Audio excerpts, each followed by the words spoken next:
So today on Vulnerable, I have Jodie Sweetin. She is an actress, an activist, a mom. She is an American. Jodie is a wonderful person, and I was really proud to have her on our podcast. And I do encourage you to keep an open mind because there's big topics here, and if you are ever having any questions about some of them, she answers a lot of things that I didn't even really understand. So Vulnerable is a way for you to come to understand things that maybe you haven't heard about before. So again, keep an open mind and let's listen to Jodie on Vulnerable. Jodie, thank you. This is like the third, fourth, I don't even know how many times you've given me your time. I mean, legit, like I'm pretty sure you and I had a podcast before I had this actual podcast. I think every time we do an interview, it's a podcast. It's like it's its own No, because thing. you came. Well, you did the whole soup thing that we did. That was fun. I did. And then I snagged you for, I guess, a version of that podcast. You know what's so funny about podcasts, right? It's like when they are at best an extension of you, you know, they become something that you germinate and ruminate about, and you're like, wow, I want to do this. I feel like that's where I was heading with having you sort of be in my office back then. It was either right before COVID or something like that. And it was like in California, and you were so cool to like come and be part of that. But it was like, I still have that recording somewhere. I still have that interview. And I feel like shit because somewhere.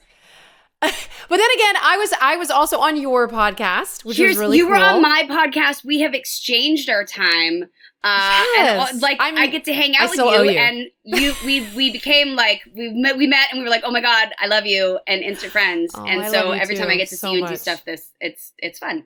Yeah, it's a good excuse to Plus, see your friends. I don't even remember. To be in all honesty, I'm like, wait, did I go down there another time and do a pod? I don't remember. No, it was on the same. I think it was the same, or shit was. Yeah, exactly. See, it's all a freaking blur. It's really. All a blur. It's most but days it's all good. I'm like, just it's all blur. Great stuff. But sometimes I'm just like, I don't know what I did yesterday. Yeah. Oh, girl, I know. And also, like, you've been busy. I mean, like, we both have shit, man. We're moms, we're working actors, we're podcasters, we've got all kinds of stuff going on. We're hustling. People don't understand that the hustle never ends, man. Right. Like, but it does sleep because I do like to get 9 hours. So I'm just You know what? That's what I need to learn from you too, because I remember when we spoke about parenting and stuff on your podcast. We talked about that and sort of burnout, I think we talked about. And I think I was just talking about, because you and your co-host, who I love, and she was basically, you guys were coming at it from a place of like, well, you know, we have older kids, right? She's an older child too, right? Yeah. Hers a little bit younger than yours, right? Well, her younger is a little younger than mine, and her older one is a little older than mine. So she's got it. Yeah, but a nice spread between you two. Mm-hmm, exactly. And so it was like, I remember talking to you guys and just being like, guys, just tell me, can I get through this? Yeah, you will. And I will, yeah. And that's the thing. It's like this whole culture of people being like, oh, then you're going to miss it. And I'm like, I don't know if it's... you might, but also like, that's that life, right? Closed. You know what I mean? Like, that's what happens is we look back and we go, oh, man. I miss that stage of whatever. Sure. Like, I miss being, a teenager sometimes. Do I want to do it again? Absolutely not. But like some days I'm like, oh man, if I could just go back, There is this culture though. I'm telling you though, on TikTok, I see it a lot because I'm really active on TikTok. And I'm the worst. I suck at TikTok. Don't worry about it. Cause I mean, I and you recently popped up on my TikTok. I guess so. But if you ever wanted to, I would be happy to explain it. And it's an interesting, beautiful, really beautiful place. And then there's also some dark sides to it, but it's a really great place to aggregate people. And there's a really positive community. And interestingly enough, when people try to be negative in a person who's generally doing positive and informative content, they kind of get shown the door very, very quickly. And it's pretty great. Nice. And then there's some accounts like Drew Afualo, who's like, whole entire brand is stitching chauvinist content, and she'll like roast these guys that have the worst things to say. Oh, I have to send you some stuff. She's amazing. Oh yeah. And that sounds She now has a podcast and is a baddie. And there's a really great community, and I'm really happy to be a part of it. I don't know it's also what it addictive. is. I don't see. That's the thing is, I don't even like watching stories on Instagram. I don't want to hear it. I don't want to wait for people to talk. I want to be able to read a caption and move on. Like, so Good. I am still lagging I think behind. Instagram isn't dying because, like, I think there is a market for it. But I feel like people always want story. Like, stories are the big thing. And I'm like, I don't want to watch things and listen to noise. Yeah. And I want to do this get that. Quiet. I get that. I 100% get that. I want to waste my time scrolling in pure silence. Yeah. Absolutely. You're like, why do I want to hear a trending song? That's like annoying. Right. Yes. Until you think if especially for you and your brand, in terms of seeing what TikTok could offer you in terms of communication, I think if you were to look at it as a tool for that purpose, I would love to explain it in terms of how to understand that. I just don't know how to work it. I'm an old lady. Like, I'm like, oh my God, this takes so much time. I just don't want to, like, and I also, like, creating content takes a long. I'm like, do I have to be creative? Like, can't I just say something? It's weird. There's somebody like Alyssa Milano who does really great content where it's like her just in front of a wall that's black and then maybe a ring light, but like she's like doing her thing, and of course, you know, she's got crazy engagement, as we'll call it. But she's and then she's repurposing that. But I don't know. I know you have an assistant sometimes, so maybe it's this is the problem, right? It's delegating responsibility. So I suck at delegating responsibility, and I'd rather just abdicate it. I'm proud of you. Like, There's no judgment. I think, like, especially as people who grew up working as much as us, I think you have to learn how to say no and how to understand your boundaries and how to understand your time is valuable. You know, I've gotten better at that lately. Like, I think the pandemic in some ways made me, like, well, I say I'm better at it. My fiance would probably gravely disagree. He'd be like, you haven't gotten any better at managing, like, your time and your rest.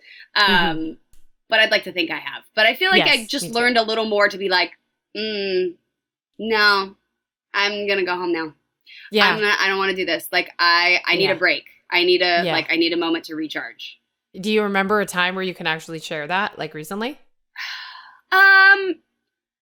I think it was, I mean, I oftentimes I could schedule my life to be busy every day and doing something constantly all the time. And like, sometimes those opportunities come up where it's like, oh, do you want to go to this event? And you're, and working and, all these things and kid stuff. And And so, and I think recently I feel whatever it was something that I got asked to do. And it was like, I just was like, you know what? I need to be home. Like, my kids today. Like, I just was like, I don't have the energy. They don't have the energy. Like, we're just going to have a power down kind of day. I love that. And I used to feel like you couldn't do that, or like somehow it was, you feel pushed. Like, it's like this weird pushing feeling. Right. And then I think, like, burn out. Growing up in this business, like I think growing up in this business and also then getting sober and like getting your life together, there's something about, if you're like, if I say I'm going to do it, I have to show up no matter what. It's accountability. Like, it's accountability. And sometimes I'm like, but I'm not showing up for me. Like, I've gone to the extreme of like, now I don't say no to any, like, I just got to be there all the time. And I'm like, but wait, there's a balance here. And it's finding that balance of like being accountable, but also standing up for myself and allowing myself to recognize when I need like an afternoon or a day to just be like, I just can't today. You just completely nailed that. And I love that you said that. Thank you. And isn't it crazy how mental health is now not a dirty word, like, or dirty phrase? Yeah. Isn't it amazing? It makes me so happy. Really, like, I'm really proud to be a sober person in this day and age where there's mocktails every nice restaurant you go to. Right. There's like a whole mocktail menu and you can enjoy and have a nice fun little drink. And like, it's such a cool time to be, at least in this part.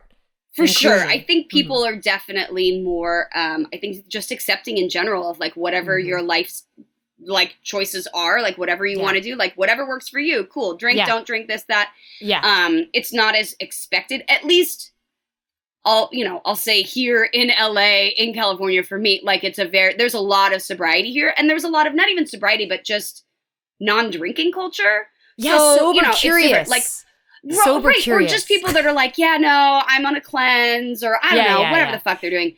Yeah. But I feel like if you go to different parts of the world and the country, that might not be the case. But at least here in LA, it's been it's nice because it doesn't feel as and also maybe it's just that we've gotten older too. Like we're out of that that's have true. to That drink party expectation. scene. You know what I mean? Yeah, Like, yeah. Nobody's inviting us out to the bars anymore because they're like, no, you guys are because we old and our titties are hanging low. Yes, thank God, right? No hanging the titties. Fucking freedom. It's true. Yeah, man. I recently came to the understanding that my club ho days are now behind me. I was admittedly really, really trying to hang on to that. The days of me being up for 3-4 days and going wild and being like, let's keep going. Now I'm like, let's sit down. Can we sit think down about now? that. Oh my God, I think about that a lot, actually. I think about, and this is like I'm saying, this is actually pretty recent, that, you know, I listen to house music. Yeah, me too. Okay. And like, I love EDM. And I've been teased by just about every guy I've ever been with, my husband included, about like, oh, you know, you're just a and like all you want to do is like party. My fiance teases me the same thing too. I'm like, it's, you know, I'm like, not you're just, I like to fucking, like it.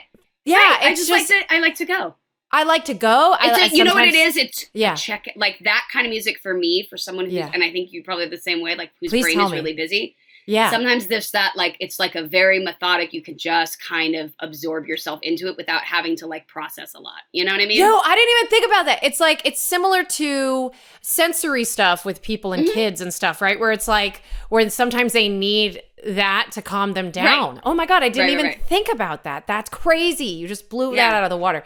Well, I'm going to tell my husband that. Thank you. And then people add drugs to that, and then it's just, you know, then it's a whole... thing. Yeah, exactly. But you can still enjoy the music and the DJs and all the different music that comes out because there's always something new. That's I think the other thing is that I can always turn on the Mint playlist on Spotify and it's like some new EDM playlist. Whereas it's like I keep going back to the other kinds of music I listen to and it's all like 90s music. I mean, look, they talk, you know what? I read this article and I was horrified because I related to it and also was so like comforted by the fact that there's a word for it or at least a thing about it, which is that somewhere around your 30s, mid 30s, they've like done these studies that you kind of like late 20s to mid 30s, you go through what they call a taste freeze, not a tasty freeze, a delicious ice cream, but not a tasty freeze, a taste freeze in which you kind of settle in to whatever it is that you like and you'll just kind of be there. And you're like, I don't need like,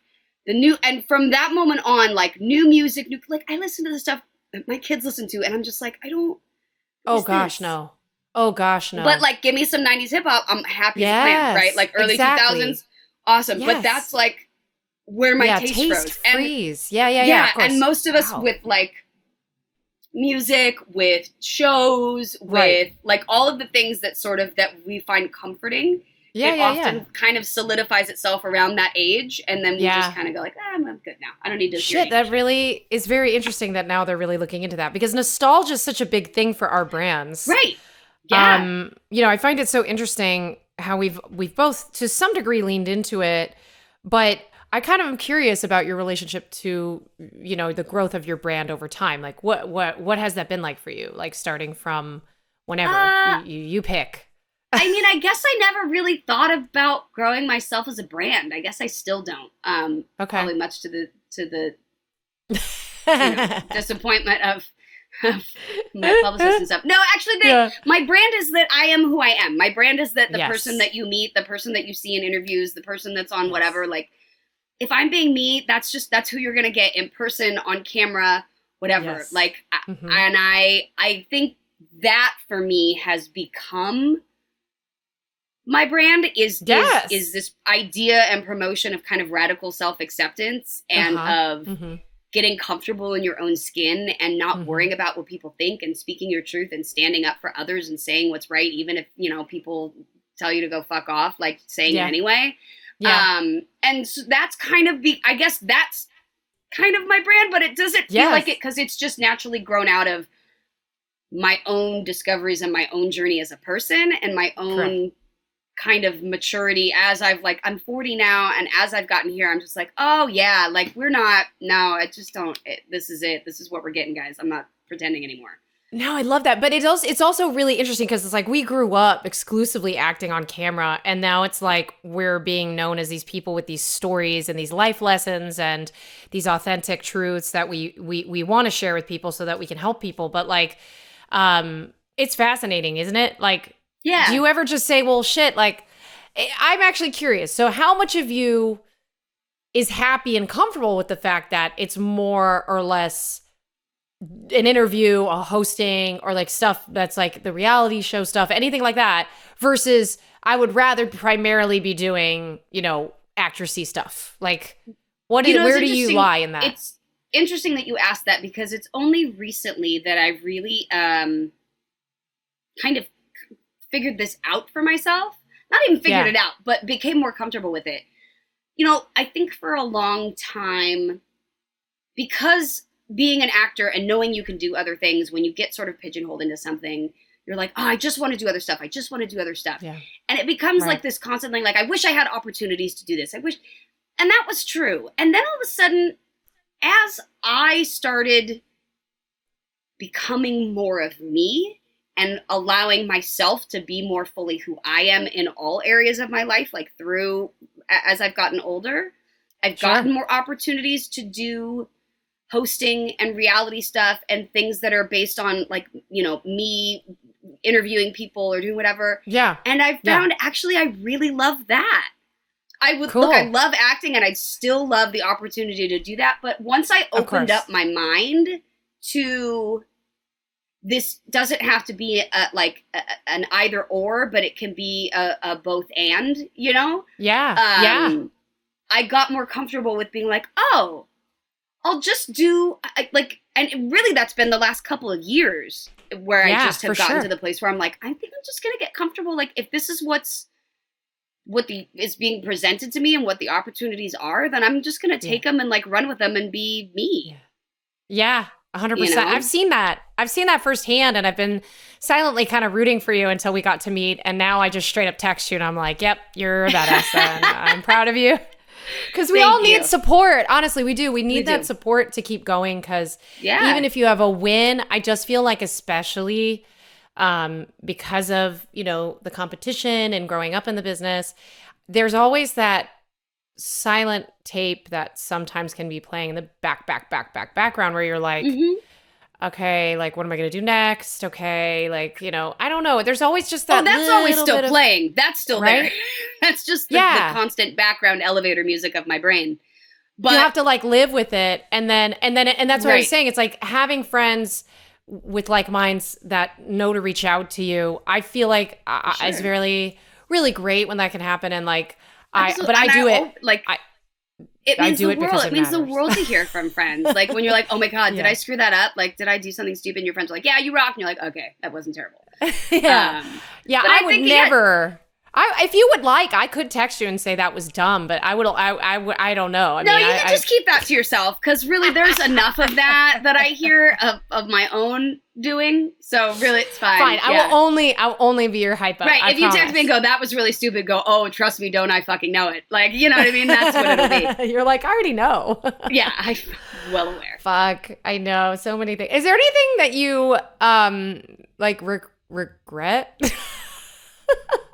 I actually don't have a lot of regrets. I've done a lot of people dirty, and I through trying to really understand myself and sobriety and everything else, I think I've taken some measures into understanding that I'm not the type of person to beat myself up about the past.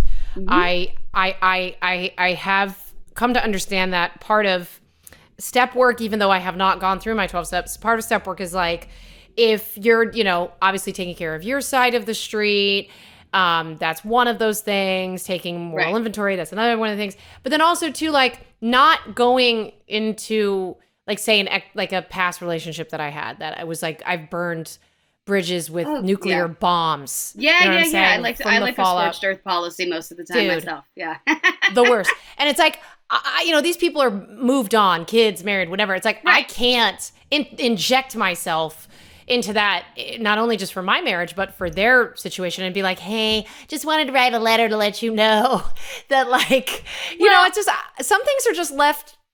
What I've had to come to terms with myself is that the person that I was, unfortunately, there are going to be people in my past that is the only experience that they have of me.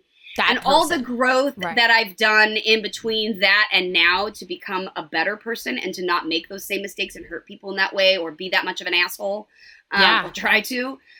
Those people won't ever get to see that or won't ever allow the opportunity to be a different person. They will only forever be like, this is the person you are and that's fine because that's their stuff. That's their work to do. Yeah. It's sure. But like knowing that and finally getting to that place where I was like, oh, okay, like I'm not going to be able to convince every person maybe that I've ever, screwed over or that I've ever ever hurt that I'm not that person again. Like, and you know what? For their own well-being, they probably at some point were like, yeah, I'm done with you. Fine. Mm-hmm, sure. I get to go be a different person. I get to go better. I get to keep my side of the street clean so I don't get to do that shit again. Yep. And if that's the person that they experience me as or that they the only way that they're going to allow me to be in their mind, then that's on them. And I know I get to go and to do different things. But it's hard. It sucks because you're like, what if people don't like me? And you're like, some people are not going to like you. Oh my gosh, I love that. That's very hard. That's very hard, especially for people growing up in competitive environments as children. And that's the other thing too, is what I'm realizing with interviewing certain folks that may have started off like, I had an actress on who started off as like a sort of semi-pro, she was going to go pro tennis player.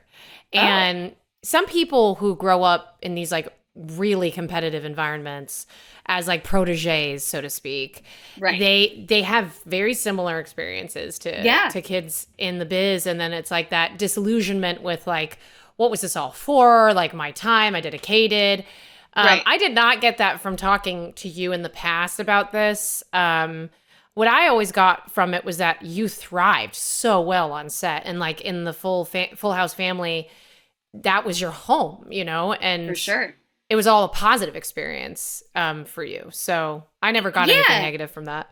No, it really was. I mean, as far as like being on that show and the people that I was around and the cast that I had and like my experience in the business as a kid was great. Like I had fun. I had, I think also it was pre-social media days, so there wasn't that level of invasiveness. It was invasive. Right. I mean, there were times that I was in fucking tabloids as a kid and stuff, which is just insane to me. It's so weird. But what was that like? Do you remember your first tabloid? Yeah. Oh, it was Star Magazine, and I feel like to this day I still won't do Star Magazine. But I like for like decades, I was like, no, I won't. No, I've never done Star. I picked People. They're my people. Right. Well, and Star, I don't think ever really, like, I don't know that they go out. They don't even call, right? They dig stories. Yeah. They don't, Yeah. But it was like, there was something they wanted to quote me, and I was like, and it was like 20 years later. But no, they wrote a story about me when I was like 9. That was completely fabricated, that Bob Saget was trying to get me fired, that I was like a real problem on set. No, that's crazy. It was like this whole thing, and like, that wasn't true. Like none of it was true. And I just remember being a kid and being like not understanding, like, but how can you write this kind of stuff if none of that's true? Like, and at the time I was really close with Bob's family and his daughters. So like I would spend weekends with his kids and I was like, he's not trying to get me fired. What are you talking about? Like, it was so just you kind of learning fast. Through that stuff. It's God, it's weird. It definitely is. It's a weird way to grow up, but other than that, like my experience was not that of like, a Drew Barrymore or a, somebody like that who had parents that were maybe exploitive or like pushed me harder than I wanted or any like parents were not that at all. I had a pretty normal childhood growing up other than what I did for a living, Yeah. Yeah. It's funny, I my other podcast, which is animation focused, is with Will Friedle. The great wonderful Will. Love Will. We see Will all the time. I'm going to see him again this weekend at a Comic-Con, and like we're like a little crew now with our podcast and like the things we do together and panels, and it's fun. And Will always talks about, that era with Full House and Boy Meets World and like the TGI Friday or TGIF. Yeah. People, because TGI Fridays is a TGI Fridays right? is a restaurant, right? That's Which has great jalapeno that's poppers. Fine. Which has jalapeno cream cheese stuffed, delicious, freaking amazing. Right. TGIF. You can watch those while watching reruns of TGIF if you so choose. But see, TGIF was the best, most, I was so unified with my family, and I can only remember sitting down with them because we all loved TV so much. And it was because of TGIF that we were really able to be anchored as a family in any kind of wholesome capacity. It was TGIF. That's why everybody remembers it and loves it. And what was so validating about that was hearing how Will spoke about his cast. But then like when he saw everybody at 90s Con, he was like, it was like a high school reunion, but you actually wanted to see the people there. Yeah. Like I still talk to people from that I grew up in this business with, that I mean, Christine Lakin and Beverly Mitchell and you and like Will and there's just a Tia and Tamara and I love them. Oh my God, there's such a great group of us that kind of all, came up together and have just seen each other in the revolving world that is, growing up in this business and just sort of being in it forever. And moving into directing or animation or voiceover or what, we all sort of find our way through into different areas of it. And it's fun. It's fun to see these people again. I've never asked you this question before, so we can cut this out if you don't want. Oh, but no, I know it's okay. No, go for it. Okay. All right. Okay. The Olsen Twins? Yes. Okay.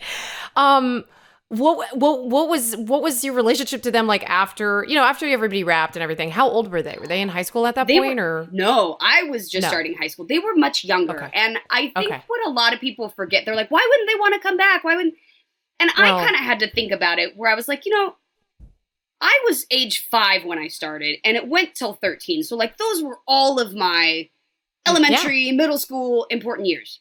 It's huge. 9 months old until they were 8 years old, and then it stopped.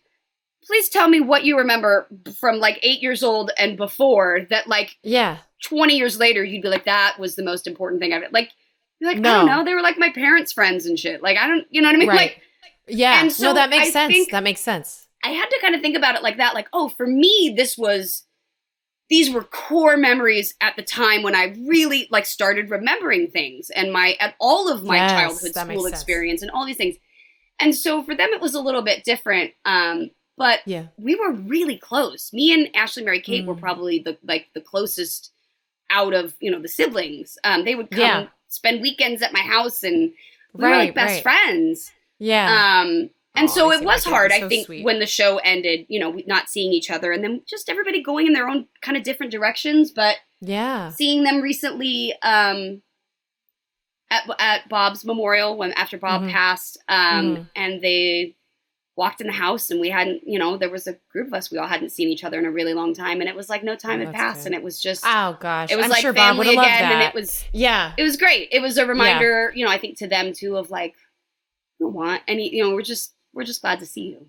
Exactly. That's what really family really is. It's not about having a camera in front of your face. Yeah. It's about being there for each other. I just want to give you guys a hug and say hi. Aww, so that's amazing. So we got to do that. And I know Bob would have been very happy to see us all of course. Again. Yeah. As a dad would.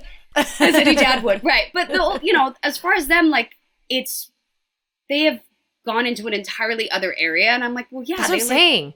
They were like 12 years old kind of when they stopped doing a lot of the videos and all of that stuff and moved into like fashion at like 16, 17, 18. So yeah, they've really been doing that longer than they've been doing that almost longer than they've done like the Full House stuff. It's just that's how people know them. So, again, I think they worked and hats off to them. They worked really hard at becoming people who are taken seriously in an entirely different capacity than being two cute little, babies on a TV show. And totally, it's competitive. Like you kind of have to be like, nah, we're going to keep that. That's in the past. This is who we are now. And I respect them for that. Yeah, 100%. I don't know why I thought to ask about that because it's just really random and I just never asked you about it before. So I was like, why not? Just ask him. It's no big deal. But okay, so now moving forward, because recently I had to text you and I was really proud of you and the rest of the world is watching. And, I think you are super active in, protesting things. And it's recently, we should talk about the fact that you were pushed down by the LAPD and you got right back up. And put your hat on. Look, I'm a mouthy little broad. It takes more than that to keep me. Got your bullhorn right back in your hand. Oh my gosh. Yeah. You're so tough, Jodie. I showed my husband that and he kept watching it over and over again. He's like, damn. He's like, whoa. I was like, yeah, man. I was like, she's a badass. Okay. Like, yeah, like I said, as I've gotten older, I just have less and less patience for bullshit. Like just zero pretty much. Yeah. And like this whole, reproductive choice issue for me was like a big mountain of bullshit that I was like, I don't accept this. I did no. Yes. And was your daughter with you at all? Was your daughter with you? Okay. No, I over there are certain actions and stuff that like I'll take my kids to, and sometimes I'm like, nah, it's just a different vibe, and it's gotten different over the last few years. I'm sure. But when this all happened, my friend Michael Ade, the photographer that captured it, that was out there with us that day, he texted me in the morning, was like, do you care if I post this? And I was like, no, it's fine. I was like, I don't know that I'm going to repost it though. Cause I was like, this is not about me. Like, I don't give a shit that I got pushed down. Like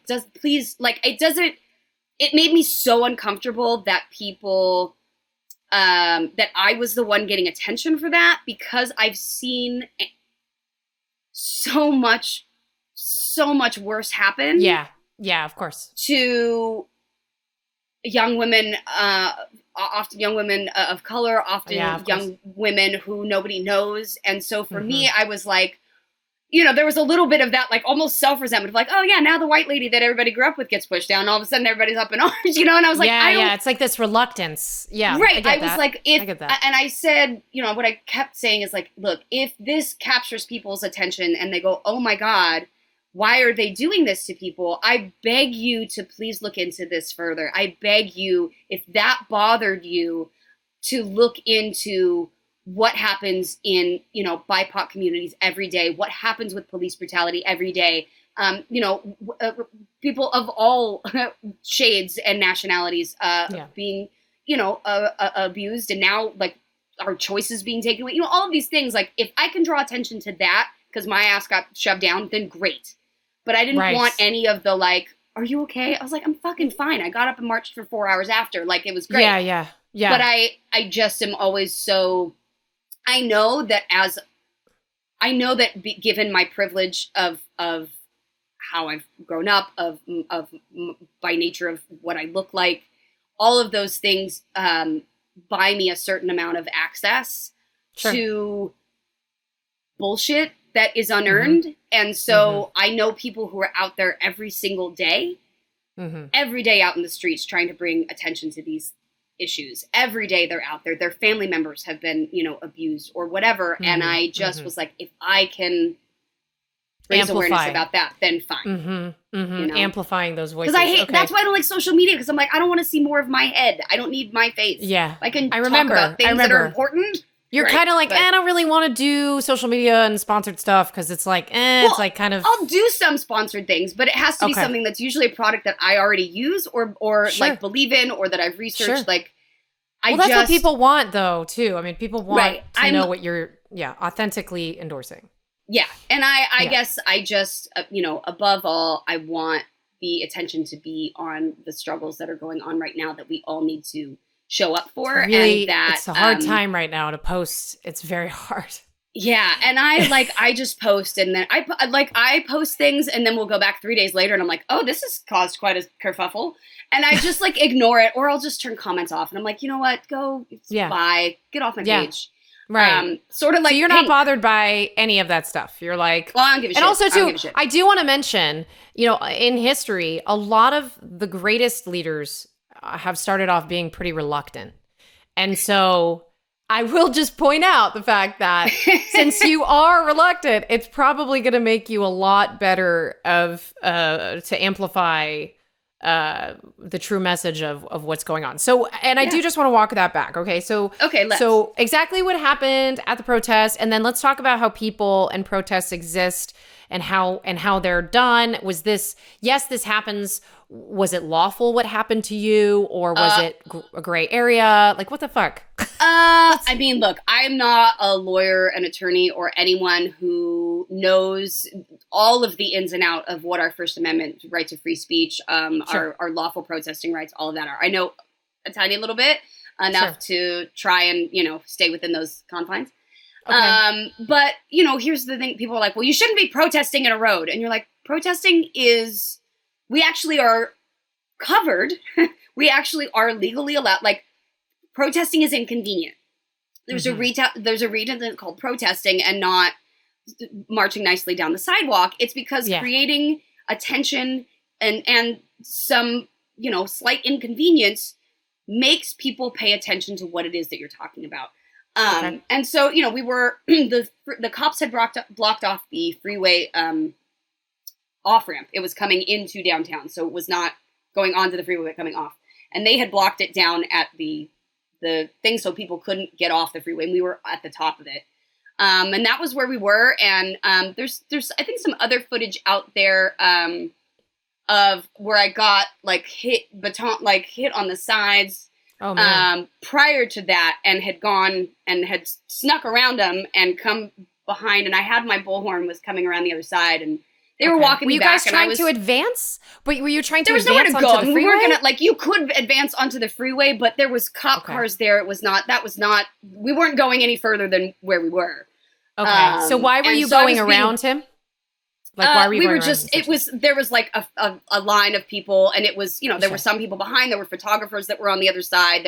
I was just trying to get out of that front line because they were, so you were just walking around in an area designated for protest. I mean, look, protesting is not always easy and messy and whatever. So we were all, I just never been to a protest, sadly. Okay. Well, nothing illegal was happening. There was no, we were not, there was nobody, whatever. Cars on the freeway were honking in support and everything. And I was just walking back around, and as I crossed that line, there was an officer that had my hands there, and then as I walked by them, just grabbed my backpack and threw me down when I was walking past, and whatever. Like I said, it's I people are like, are you gonna sue? I was like, no, I'm not, because for me, it's a not I don't.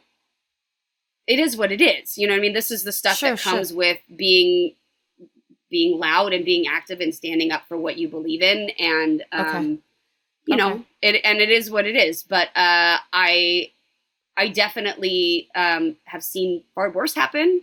So that was, when people are like, oh my God, I'm like, you have no idea. Is that what flashed through your head when you were falling? Was it like, no, I just mostly was like, don't crack my face. You know what I mean? Mostly I was just like, don't. Literally, I was like, let me lean this way. I mean, I have a big old giant black bruise on my hip, mostly I fell into people who kind of caught me, and I was like, just don't, I just didn't want to break my wrist or, road rash my face up, but Did the guy say sorry? No, I highly doubt he said sorry, but. No, I mean, and to their credit, I mean, look, cops saying sorry to the protesters as they're out there, I don't know, there's probably some sort of rule that they can't do that. I don't know. Yeah, I know, right? Yeah, I don't know. It's messy. It's not easy. And, and some departments have, a history with, protesters and street activists and violence. And so, it is what it is. I wasn't. Yeah, no. Tensions are very high. Tensions are high. Tensions have been high. Tensions have been very high. I was dropping off my kid. I was dropping off my kid today at her science camp. And, of course I live in Austin, Texas, but I was on it was a religious school that they're holding it at. It's just a independent science camp that they're using these rooms. And and they tell you when you drop off your kid, park in the handicap space, the blue spaces, because no one's there. School's not in session.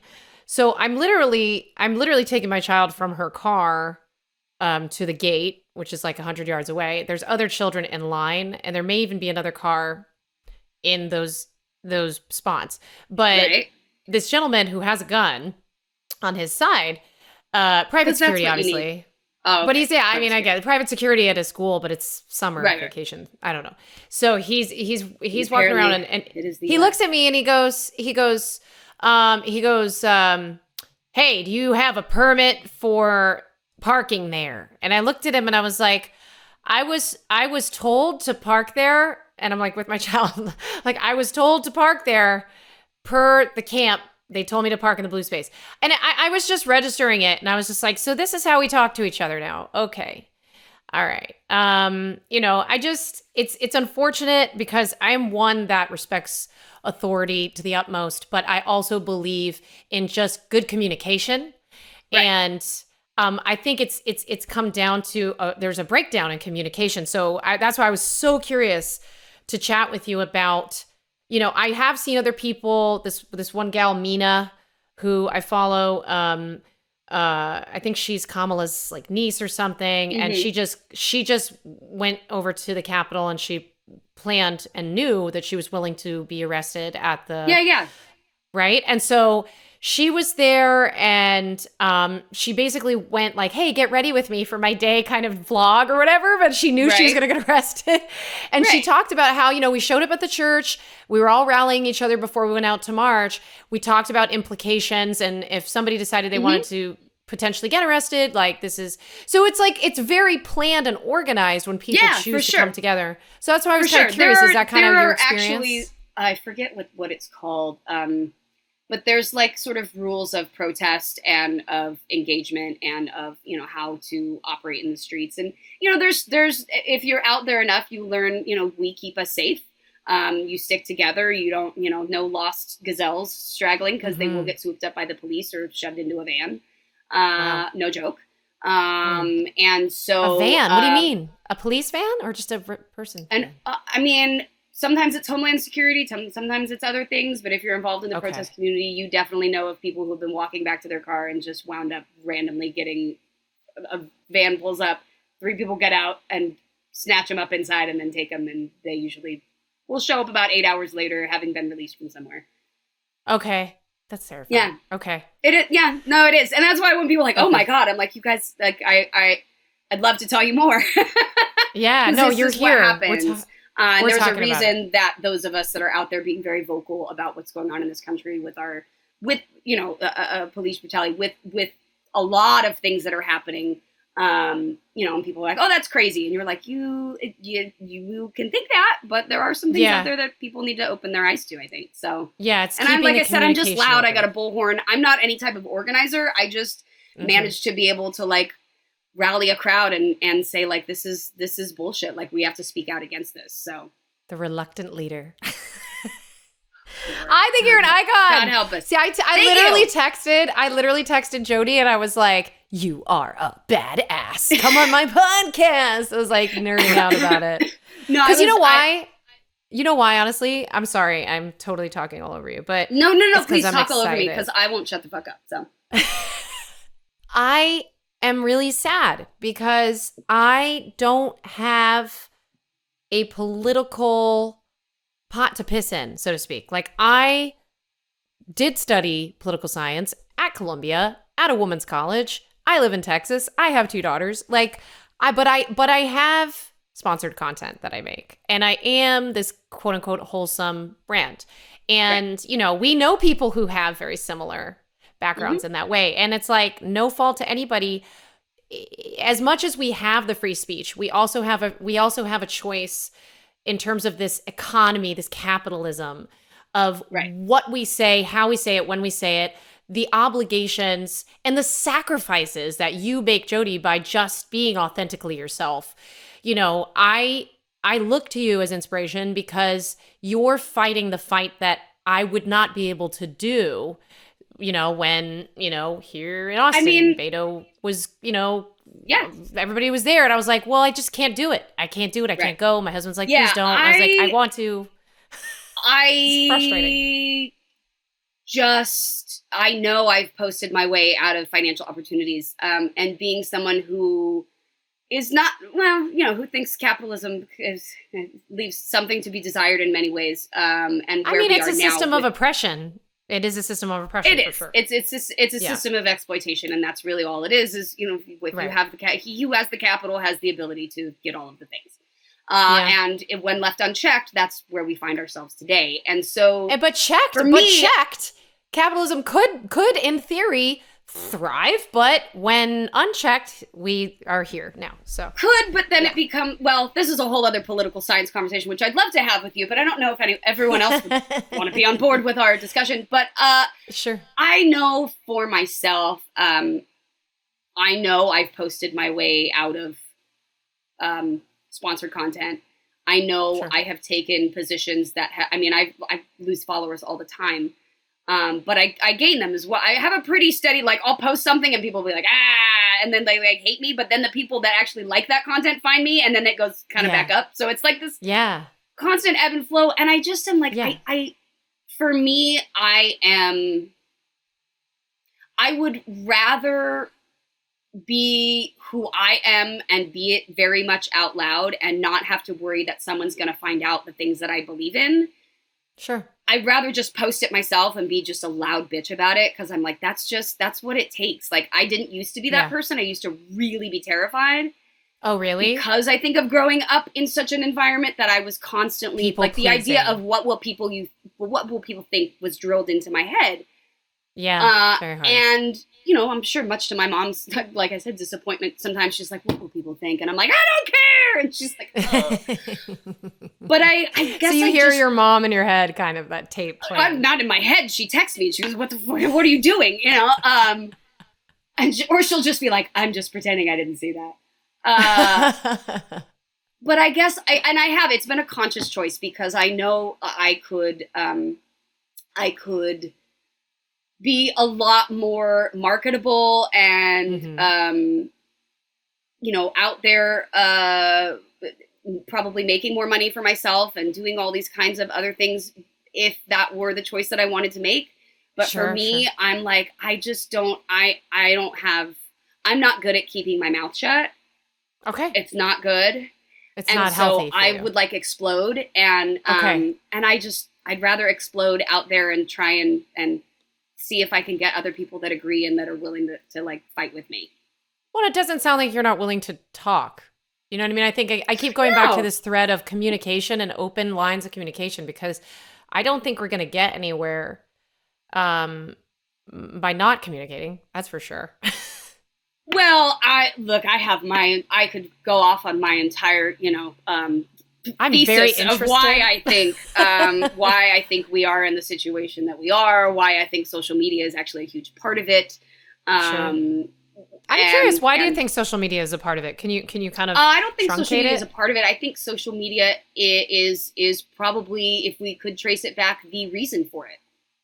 Because algorithms and social media have made us feel good with instant gratification, and have made billions and billions of dollars upon predictive algorithms of what we want to see more of.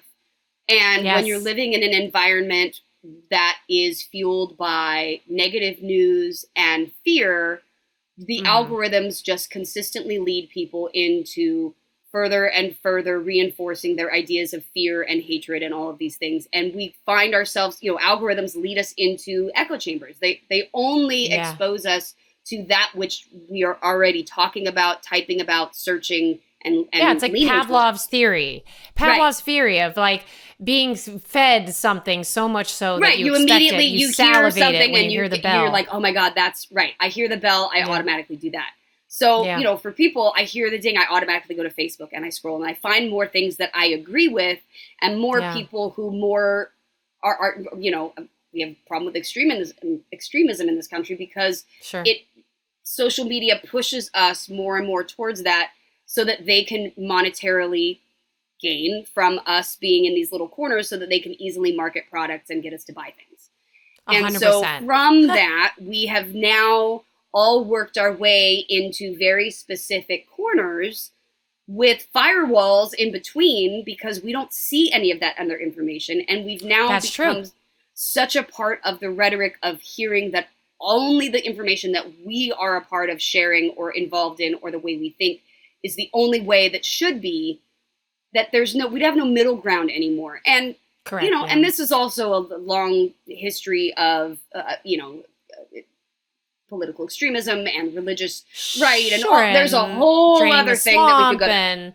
Right. Yeah. That we I had think a whole other and that's thing the thing is, I actually do think, as much as you're saying, and especially the people who are attracted to listening to, you know, this podcast, I do think that there's a collective consciousness of people who are understanding that the middle ground does not exist, but should exist in a way that's sort of serving everyone to some extent so that they feel safe in their community, heard, seen, respected.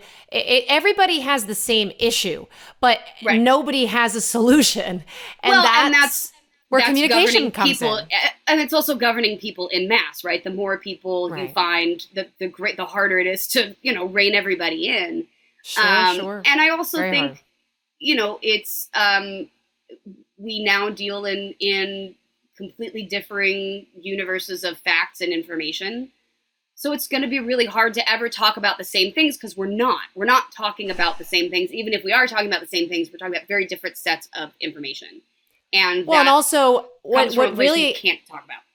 What has messed me up the most about everything that's just gone on with us, has that I turned to a woman of color in my life who is very, very close to me, who I love very, very much. And I looked to her and I said, hey, I was like, this is really shitty. And I was pretty much very depressed the whole, you know, for 2 weeks. And I was also PMSing. So that was not helpful. That doesn't, right. No, God, the end of the My world husband and is PMS, lucky it's alive. that he's alive. Yeah. Yes, he's very lucky he's alive because Yeah. he almost lost an eye is all I'm going to say. He was freaking terrified of me for 2 weeks. I almost gave him a whole IBS attack with how emotional it was for him. Right. But I looked to her and I was like, hey, this is really bad. And I'm really struggling. And she's like, well, welcome to my life. It's like, I've been here as a woman of color my whole life. And I was like, shit. I was like, yeah, you know, oh my God, this whole time, you know, it sucks. I've talked about that at protests before. And you know, and look, The Handmaid's Tale came out. I mean, the book was written in the 80s. But you know, the show came out and we all were like, oh my God, this is so crazy. But you know, when we use that from the privilege of being white women, we go, oh my God, can you believe this forced birth and this, all this stuff? And people of color in this country who have come from generations of, you know, forced labor are looking at us like, so now, yeah, there's that now frustration. You get it. Right. But and how, so it's like, what grace people of color have for white women right now too. I mean, look, it's one of the things that I talk about all the time as a white woman is that it's white people's job to undo racism. Yes, that's so true. People and communities of color, like, it is not incumbent upon them to teach us why they shouldn't be oppressed. We have to be having these communications and calling each other out amongst white people as a whole. I work, you know, and I'm friends with people. There's a great Jolly Good Ginger. I don't know if you follow him on TikTok, but is a good friend of mine.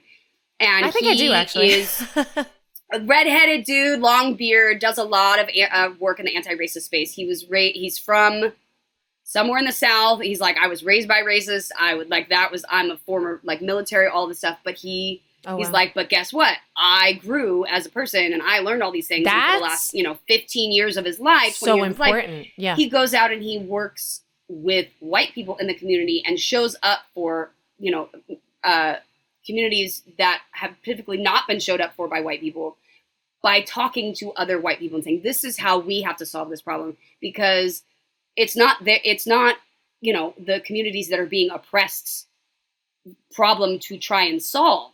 Like, it's ours. So, I just think if you are, there's some great women out there. Monique Melton and her Shine Brighter Together Academy is something that I've been working with. I had her on an IG Live recently. She does a lot of work in the anti-racist space. And Chiquita Patterson at United Street Tours. Okay. Yeah, there's a ton. There's and oh my God, those are just two that I know personally. I was gonna shout out to Blair Imani. Do you know Blair? Oh, I don't. Dr. Akila Kadei is a friend of mine who I does a lot of anti-racist work. Yeah. But, I always tell people, I'm like, here's the deal, though. Like, you don't just get to go and show up to their pages and be like, I'm going to learn all I'm going to learn. Like, participate in their classes and pay for what they know. These are women and these are people in these communities who have done the work, who have written the books, who have done all this stuff. Like, we don't get to go and show up and be like, you get to teach me now for free all of the things that have been really shitty for you. Like, we have to show up and and educate ourselves and be willing to sacrifice of our time, our effort, and, a little bit of our money to educate ourselves and learn more about the real experience of what is happening in the world that is beyond what we see for ourselves as white women. I love that. That's very, and that's a start, it's right? Not, that's a start. Here's what I say too. Like, people are like, it makes me so uncomfortable. It is uncomfortable. Learning and growing is uncomfortable. Every time you can talk about this, I'm sure, from getting sober, like getting your life back together. It's uncomfortable, but we have to look at things that we've done in our past that maybe go, ooh, oh, I didn't realize that. Oh, that was ugly. Oh, I don't like that. That's not great. And it took a long time, by the way, for me to finally own up to my shit. Yeah, it takes a long time. Even while I was sober, it took like an onion. I would say I was like an onion peeling off these layers, and it took a long time.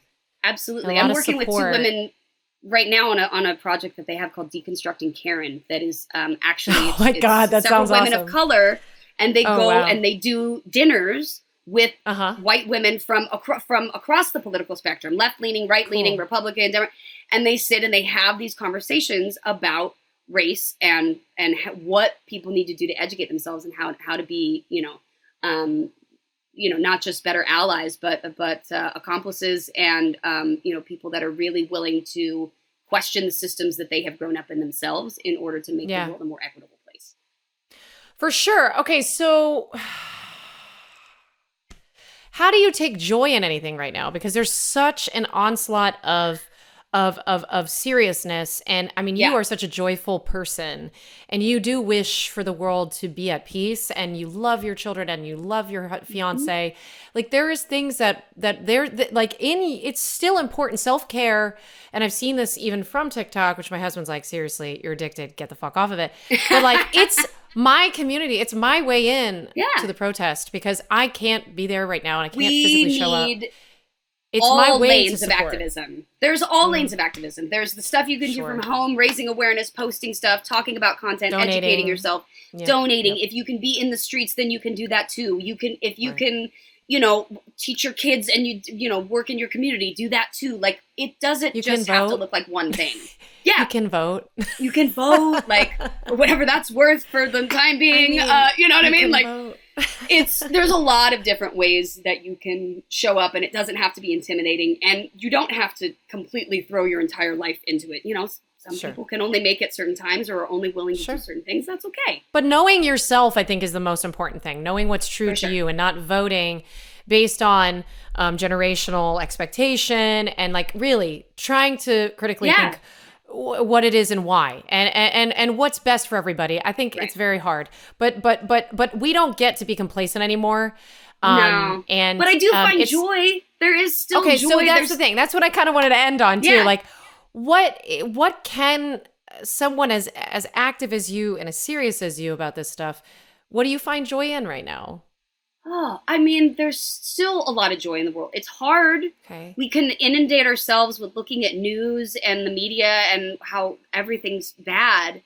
But, when I am out protesting in the streets and we've got a speaker going and there is joy and there is community and there are those, like, that's what we're fighting for. Like we go out there to fight for equality and for human rights and for all of these things because we know that when everyone has those things, we all get to exist in a space of joy and camaraderie and togetherness, and sometimes even when you're out there fighting for those things, that's what you find is that sense of community. And I think you sometimes see smiles on the face of a lot of smiles. We have a lot of fun out there. Like, when shit's not going wild, it's there is a lot. There is and the thing that we always say is like if there's no joy in this, what are we out here doing?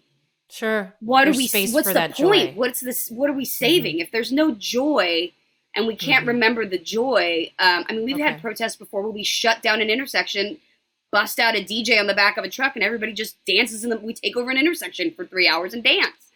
Yeah. That's so much joy. And that's the point of all of this, is to allow everyone access to that same level of joy. Understood. The world is not all bad. You just have to look for it and create it where you find it. Okay. That is a beautiful, beautiful last concept given to us by Jodie. And Jodie, I'm so excited that you're still popping up. You're on E, and you're doing the hosting thing, which, I mean, come on, you're the best. You're the best at being a host, authentic host. And so when are we seeing you on that? And then I know there was you popped up on some amazing like survivalist reality thing, and I was like, this badass. Yeah, I did CBS's Beyond the Edge, which I think you can still catch on Hulu, which was, I mean, if you want to see me get, bumped and bruised around, let me tell you, that was living in the jungle for 2 weeks. Was God. Probably the hardest thing I've ever done, physically, mentally, emotionally. It was incredibly challenging. Oh my God. But I loved it. And then I have, some holiday movies coming out this year. I think I've got 3 coming out. Yay! Probably at the end of the year. I'm shooting another one soon, and you're directing one? Yes, girl. I'm going to be directing, I think, later this year, and I'm also you're going to be the best director, and also you could hire me. I'm around. That's like part of the reason I'm like, I want to direct so that I can hire all my friends and just have fun. Yeah, I'm sure, and no like weird, Me Too bullshit. Like, yeah, absolutely. Yeah. Like, let's just make this fun. So I'm really excited. Like, I feel like I'm in a place in my life where You're at the driver's seat for what's next, and I'm in the driver's seat, and I'm trying to be a little bit more like, okay, let's just see how this unfolds and what happens next, because I certainly know I've been nothing but surprised at every turn of my life with how things wound up. So I'm just, I'm here for the surprises, but like the good ones, because the ones that have been coming lately are kind of shitty. So I'll take some good surprises.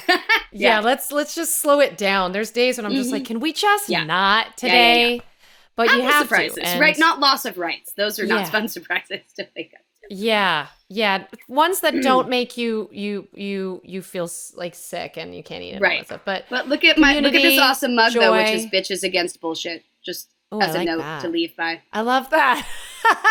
Where can we find you on socials, by the way? So you're not on TikTok, but I'll have to make you get on TikTok. I am on TikTok. No, I'm on TikTok. I just don't post a ton on there, and I haven't figured out how to like post from Instagram to there. I don't know. Technology. Okay. I can teach you. all the things so we can I'm get going to be calling and be like, I don't know what I'm doing. Yeah. But yeah, you can follow me on all socials at Jodie Sweetin on Twitter and Instagram and TikTok, and I think that's all I'm on. Facebook is the official Jodie Sweetin. And yeah, I'm hosting Daily Pop this week, and I do that every once in a while. I kind of go in and out of there, which is fun and fun to do. And then several movies and directing and traveling and superstar. A lot. It's been a busy year, but I'm so grateful for it. I am so grateful for you, and you deserve it, and keep kicking ass and be safe, please. The world needs you around, and I love you, and do what I can. I'm glad we got to hang out again. This was like really fun. I know. Forget even like recording it. I'm like, I just got to sit and chat with my friend for a while. I know. That was so good. And then how's your pod doing? Are you still doing it? It's good. We're wrapping up our 5th season, and I think we're going to go on a little hiatus because it's just been insane trying to get episodes done and all this stuff, and we also kind of want to refocus ourselves a little bit and come back. We've had the last 2 seasons have been like really, we kind of figured our groove out, so we're like, how do we take that and do it even better, and build it. So you're in like a growth mindset. That's where I'm at too. Actually, and then I do want to make an aside. So where can we find your podcast and all that? Yes, podcast you can find, it's Never Thought I'd Say This, and you can find us on Instagram at Never Thought I'd Say This. You can find us also anywhere you get your podcasts, Stitcher, iTunes, Spotify, all that. Never Thought I'd Say This is there, and there are 5 seasons of ridiculous hilarity of like 24 episodes each. So you can keep yourself very busy, start at the beginning, and work your way up to the crazy that is now. And if you're easily offended by language, this may not be the podcast for you. There you go. There you go. But I'm if they're listening to this, let I think loose they're on okay. vulnerable. I know, because I was going to say, I've been starting to swear. I said a couple of P's and B's and S's. And I think I said one F. So there you go, vulnerable people. Right. There you go. All right. Well, that's it for Jodie. We love her. And yes, thank you so much. Prayers and always glad to be here.